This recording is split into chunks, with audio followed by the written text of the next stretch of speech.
Hey guys, Spirit of the Law here. In this video, we're going to continue our Through the Ages series, where we look back at how Age of Empires 2 civilizations have evolved between their original design in 1999 through today. This time, we're going to take a look at one of the classic cavalry civilizations, the Persians. From the start, they've been unique for actually a few different reasons. Among the original 13 Age of Kings civilizations, they were in fact the only one to have the full stable tech tree, which is something even Byzantines and Mongols couldn't boast. They were, and in fact still are, also unique for lacking the two-handed swordsman, giving them an especially underdeveloped militia line, as well as being the first to have elephants, providing an incredibly population-efficient unit in the late game. Finally, they were also the only Age of Kings civilization with stone walls that lacked an upgrade for fortified walls, to me suggesting an intended aggressive playstyle, using cavalry to establish map presence and relying on mobility to keep the pressure on your opponents. Looking at their original bonuses, you'll notice off the bat they're very familiar. You start with some extra resources, faster working town centers and docks, plus a handy team bonus for knights against archers. The war elephant was a little different though, with its cost weighted more heavily toward food and less on gold than it is today, as well as a few other small differences behind the scenes. The war elephant itself was actually one of two unique units considered for the civilization, and in an interview with the legendary designer and developer Sandy Peterson, he said they thought about a multi-purpose cavalry that could either shoot arrows or engage in melee, similar to the recently introduced Wrath Chariot. Of course, Persians in Age of Empires 1 were primarily an elephant civilization, and if they wanted to have elephants in Age of Kings, then Persians were really the only option that makes any sense to have them. Now, one small difference from back in the day is that only elite war elephants had trample damage, giving a bit more incentive for what was and still is the most expensive single upgrade in the game. Of course, technically there are other upgrade lines like the Mangonel that in total are a bit more, but either way, elite war elephant is an expensive upgrade. There were also no unique techs in Age of Kings, so war elephants ended up being significantly slower, though at the same time there were also no halberdiers, so it's debatable if they were a greater or lesser threat than they are now. The Conquerors Expansion in 2000 introduced those upgrades, with Peterson directly commenting on this, saying he thought Mahouts was more than compensation for the halberdiers' combined extra 15 damage against elephants. In fact, he saw Persians improving overall in the expansion thanks to a reduction in the cost of cavalry archers and changes to the camel. The changes referred to there included a faster training time, taking less anti-cavalry bonus damage, and bloodlines being introduced for more HP. The cavalry archer comment is interesting, as Persians lack bracer, so they usually don't jump to mind as an ideal cavalry archer civ, though that may also reflect the fact that the devs thought the cavalry archer would be a more popular unit than it ended up being, and thought it was strong enough that missing a single upgrade wouldn't be a deal breaker. Of course, even after more buffs, it would still be unusual to see someone make cavalry archers as Persians. Now, one strategy I don't think the devs predicted, and actually mirrors a similar mistake for the Teutons we discussed earlier in the series, was the inadvertent creation of a Persian town center drop. Persian town centers and docks have double the usual HP, which was presumably a way to partly offset not having stone walls or good towers, but was quickly reappropriated into an offensive, and some would say offensive strategy, where a player would delete their starting town center in Dark Age and place it beside yours, making for a very messy Dark and Feudal Age. Players not anticipating this could easily use up all of their wood trying to repair their town center, or lose their villagers trying to attack it directly without realizing it's not really a fair fight on account of Persians having double the HP. There's dedicated build orders for this going back at least as far as 2014, and as recently as 3 months ago, I found a post of someone asking if it was a reportable offense to use the strategy. While it's always been somewhat controversial and undoubtedly an unintended use of the bonus, it's now become a meme strategy synonymous with the civilization. Enough so that it's even an official achievement in the game now, completed by over 7% of players. I should note though that Persians were always considered a strong cavalry civilization, often several villagers ahead of opponents thanks to a faster working town center, and in no way had to be played with meme YOLO strategies. In fact, they were in such a solid position heading into the Forgotten Expansion of 2013 that they weren't changed in any serious way.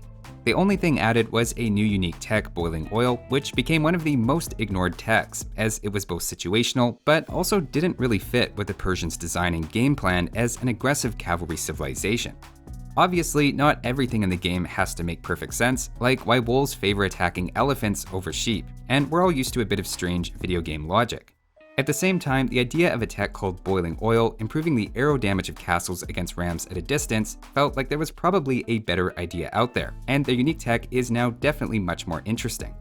2 years later, African kingdoms introduced the new tech arrow slits, which was temporarily given to Persians, but again, that was later walked back, presumably in keeping with them not being a defensive civ. The following year though, the rise of the Conquerors Expansion brought battle elephants into the game, stepping a bit on the Persians' toes. Of course, since battle elephants were created at stables, for balance reasons they needed to be much weaker than the Persian war elephant. The new battle elephants also received a toned-down version of trample damage, doing 25% instead of 50%, but that still created a situation where the battle elephant in Castle Age had something the war elephant didn't, while also being much cheaper. To address that, 50% trample damage was then added to the non-elite war elephant, giving Persians a small buff and re-establishing their dominance in the elephant hierarchy. Fundamentally though, outside of their mandatory unique tech additions, Persians hadn't really changed since Age of Kings, suggesting they were fairly balanced, and in fact they rarely showed up in discussions of either the best or worst civilizations. 2019's definitive edition was about to turn that on its head though, and for whatever reason the devs decided Persians needed some major spicing up, while at the same time accidentally making them quite possibly the best non-Cuman civ for the first few months of 2020.